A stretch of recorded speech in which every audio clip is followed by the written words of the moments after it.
Welcome my blog. Hello guys, welcome my blog too. એમ નહીં. Hello મિત્રો, કેમ છો? તો સ્વાગત છે મારા નવા બ્લોગમાં. હેલો મિત્રો, કેમ છો? સ્વાગત છે મારા નવા બ્લોગમાં. હા, તો અત્યારે આપણે ક્યાં જઈ રહ્યા છીએ? અમે બેંકમાં જઈ રહ્યા છીએ. હા, તો અત્યારે અમે બેંકમાં જઈ રહ્યા છીએ, તો વ્લોગમાં બન્યા રહેજો. ફાઇનલી અમે રાણી બેંક આગળ આવી ગયા છે, મમ્મીને બે જણ. તો અંદર જવાનું છે રાણી બેંકમાં. મસ્ત પાપડી લાવ્યા છે, પાપડી અને કઢી. મમ્મી ખાઈ રહી છે. આ જો આ કાલી પાપડી. ભાઈ ખાલી નાસ્તો કરીને હવે પાછું કામ ધંધે લાગી ગયા મારું મમ્મી. હે મમ્મી, નાસ્તો થઈ ગયો? નાસ્તો થઈ ગયો ભાઈ. હવે ત્યારે નાસ્તો કરી દીધો, પાપડી કઢી. હવે રોટલી અને વાલોળનું શાક બનાવવાનું છે. હા જોયું ભાઈ. મમ્મી શું કરે છે તું?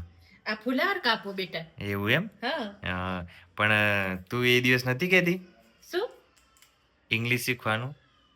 હા તે પણ તું શાની ઇંગ્લિશ શીખડાવે છે? હે હા અત્યારે શીખવાડું? હા શીખડા હે.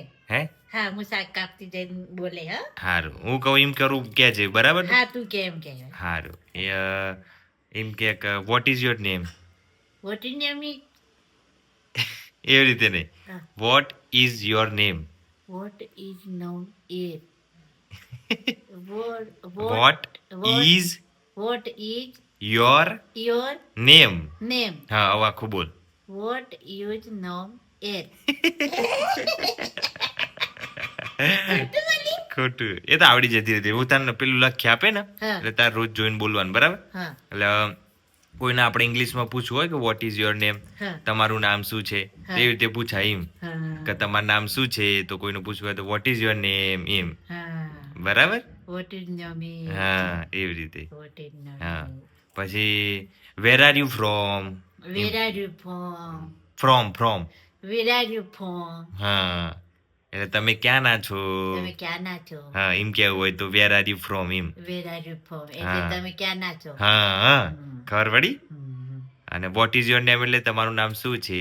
What is name is એટલે તમારું શું નામ છે? હા, હમ. બરાબર. અને પછી કે વોટ આર યુ ડુઈંગ?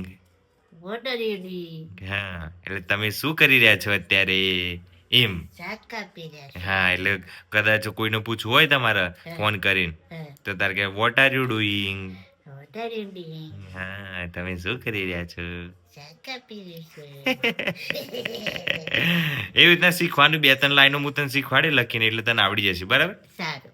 ભવિષ્યમાં કોઈ દિવસ કામ લાગે, ખબર પડી? હમ. પછી મેં તને ખબર અમુક સ્પેલિંગો કીધા હતા અને કઈ વસ્તુ શું કહેવાય એમ યાદ છે? શબ્દો. પેલિંગો? હા આંટી? હા, એ બધું. અંકલ? હા, એ પૂછું ને. હા જો હું ઇંગ્લિશમાં બોલે તારે ગુજરાતીમાં કહેવાનું, બરાબર? હા કાં તો હું ગુજરાતીમાં કહું તારે ઇંગ્લિશમાં કહેવાનું. હા. સફરજન ઇંગ્લિશમાં શું કહેવાય? એપલ? એપલ. હા હા, બરાબર છે. હા. પછી કૂતરાને ઇંગ્લિશમાં શું કહેવાય? કૂતરાને? હા ડોગ? હા, ડોગ. બરાબર. ડોગ એટલે કૂતરો? હા. પછી ઘોડાને ઇંગ્લિશમાં શું કહેવાય? ઘોડાને શું કહેવાય? કીધું તું ને, બોલી કે હોર્સ. હોર્સ હા. એટલે ઘોડો. અને વાંદરાને? મંકી? હા, એ તો આવડી ગયો તારે. મંકી એટલે વાંદરો. અને ડોંકી એટલે? ડોંકી એટલે બલાડી. બલાડી નહીં, હા? ડોંકી એટલે ગધેડું. ગધેડું. હા. અને બિલાડીનું કહેવાય તો ખબર. કેટ. કેટ એટલે બિલાડી. હા. અને એલિફન્ટ એટલે? એલિફન્ટ એટલે હાથી. હા, એ તો આવડી ગયો તને. અને ફ્લેગ એટલે? ફ્લેગ એટલે તિરંગા. હા, ઝંડા. ઊંચા રહે રહે હમારા. આવડી ગયો ને. હા. પછી લાયન એટલે? છી. હા, સિંહ. હા, બરાબર છે, આવડે તો છે. એટલે એમ થોડું થોડું તારે શીખી જવાનું, બરાબર. અને પેલી તને એક બુક આપે ને એ તારે વાંચવાની રોજ, એટલે સ્પેલિંગ આવડી જશે, બરાબર ને. સારું કરે. Thank you. Thank you, દીદી. ऐसा क्यों भाई में इंग्लिश શીખતા है? ઇંગ્લિશ શીખવું પડે મમ્મી. એટલે મારે એકલી ક્યાંક આવવું હોય તું બહાર ગયો હોય તો હા, એટલા માટે ભાઈ હિસાબ તું એકલી પડી હોય કે હોય ગમે ત્યાં તો તાર કામ લાગે. મધર એટલે હા, મમ્મી, મમ્મી. ફાધર એટલે પિતા. પપ્પા, હા. અંકલ એટલે અંકલ એટલે કાકા, હા. અને આંટી. આંટી એટલે કાકી. હા, હે, બરાબર ને. બરાબર. હમ.